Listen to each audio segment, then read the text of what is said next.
Housing colony. Housing కాలనీలో మేము వేల కోట్ల రూపాయలు ఏమి వాళ్ళకేమి ఇవ్వాల.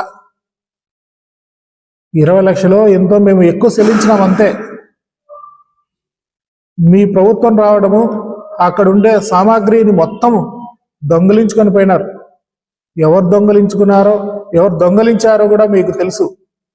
ఆ కాంట్రాక్టర్ ఏం చేస్తాడు? ఇంకా కోర్టుకు పోక ఆయనకు బిల్లులు మొత్తం ఆపినారు. 35,000 డబ్బులు కట్టించుకున్నాం. మేము ఏ విధంగా కట్టించుకున్నాము, మీరు ఏ విధంగా కట్టించుకున్నారు? ఆ రోజు టిట్కోలో మీ టిట్కో డబ్బులను మేము తెచ్చినాం.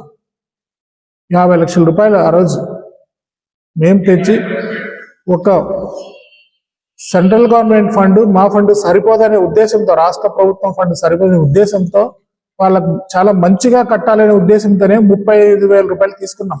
ఆ డబ్బులు ఎక్కడికి పోలే. ఇప్పటికి కూడా 9,58,00,000 మున్సిపల్ అకౌంట్లో ఉంది. ఎవరు తినలేదని. మా ప్రభుత్వం వచ్చినట్టే ఈ బ్రహ్మాండమైన కాలేజీ తయారైంది. మీకు చేతనైతే, మీరు పులివెందుల ప్రజల మీద మీకు అభిమానం ఉంటే, మీరు ఏదో సాధించాలనే ఒక తపన ఉంటే, ఇప్పటికి కూడా మించిపోయింది లేదు, మీరు పూర్తి చేయండి. 2 సార్లు నేను ఇచ్చాను కలెక్టర్ గారికి రిప్రజెంటేషన్. 2 సార్లు ఇచ్చాను నేను. అది పూర్తి చేయండి. దానికి కావాల్సింది ఎస్టీపీని మీరు పూర్తి చేస్తే మొత్తం 8,000 మంది చేరతారని.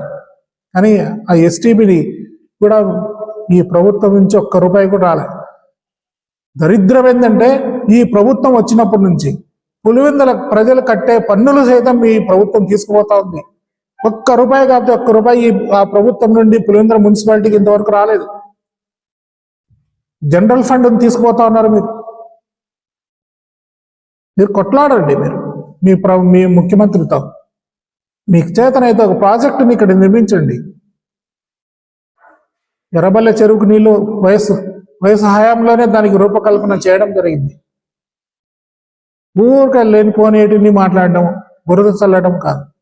అవినాష్ రెడ్డి గారు ఎంత ఉన్నతమైన వ్యక్తో అందరికీ తెలుసు.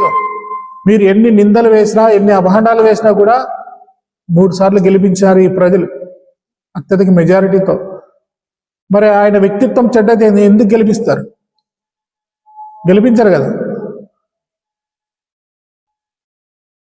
ఏదైనా కూడా మీరు దేనికైనా ఒక సబ్జెక్ట్ మీద రాండి, మీ లెక్కలతో సహా మేము మీకు ఎక్కడైనా డిబేట్ కూర్చుందాం.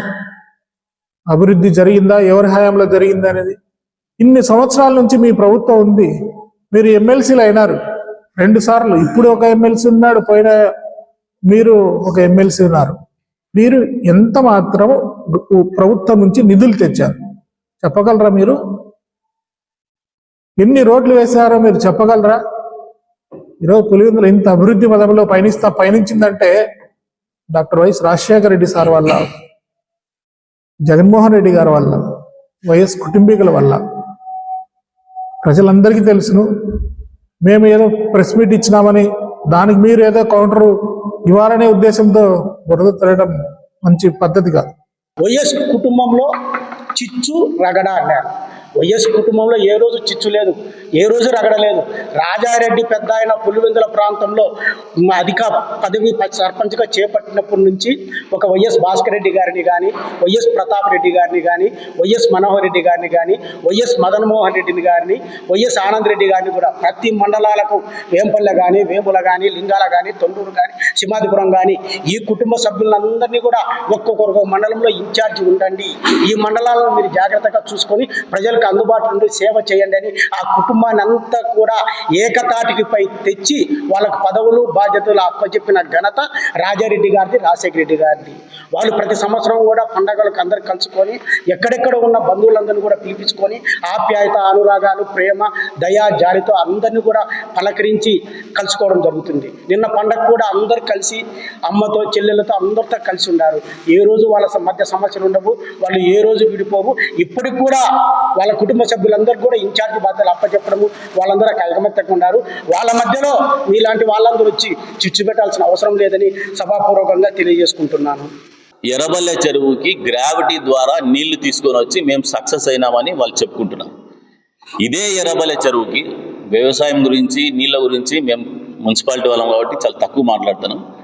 ఇదే ఎర్రబెల్లి చెరువుకి ఇదే ఇంజనీర్లు సార్ ఇక్కడ కదిరి కాన్స్టిట్యున్సీ నుంచి ఒక చిన్న గ్రావిటీ ఉంది సార్, ఈ విధంగా తోగితే నీళ్ళు ఇట్లా వస్తాయి సార్ అని చెప్పి ఇదే ఇంజనీర్లు మా సార్ వాళ్ళ దగ్గరకు వచ్చి చెప్పడం జరిగింది. ఇట్లాంటి ఉల్ఫా సలహాలు ఇవ్వకండి, ఏదైనా ఉంటే ఒక శాశ్వతమైన పరిష్కారం ఇవ్వండి రైతులకు, ఈ ప్రాంతంలో మేము మళ్ళీ నివసించాలా అని చెప్పి మా వైఎస్ కుటుంబీకులు, మా వైఎస్ నాయకులు ఇక్కడ శాశ్వతమైన పరిష్కారం కోసం ఎన్నో కోట్లు ఖర్చు పెట్టి సిబిఆర్ నుంచి ఎర్రబెల్లి చెరువు ద్వారా వేముల మండలం నుంచి వేంపల్లెకి పోవాలనే ఉద్దేశంతో కొన్ని కోట్ల రూపాయలు ఖర్చు పెట్టి టెండర్ పిలిచడం జరిగింది. అవి కూడా పనులు కొంతవరకు జరిగినాయి. మీకు నిజంగా చిత్తశుద్ధి ఉంటే అట్లాంటి టెంపరీ పనులు అనేది పక్కన పెట్టి శాశ్వతమైన పరిష్కారం ఆల్రెడీ అక్కడ పైపులు కొన్ని ఉన్నాయి, ఆ పైపులు కనబడుతున్నాయి రైతులకు. ఇది టెంపరీ అనేది వాళ్ళకందరికీ తెలుసు కాబట్టి ఆ టెంపరీ పనులు చేసుకొని మీరు సాటిస్ఫై అవ్వడం కన్నా శాశ్వతమైన పరిష్కారంకి అటెంప్ట్ చేయండి లేదా పూర్తి చేయండి. మీకు పేరుంటుంది, ఆ ప్రజలకు కూడా మంచి జరుగుతుందని ఈ సందర్భంగా వారికి తెలియజేస్తున్నాం.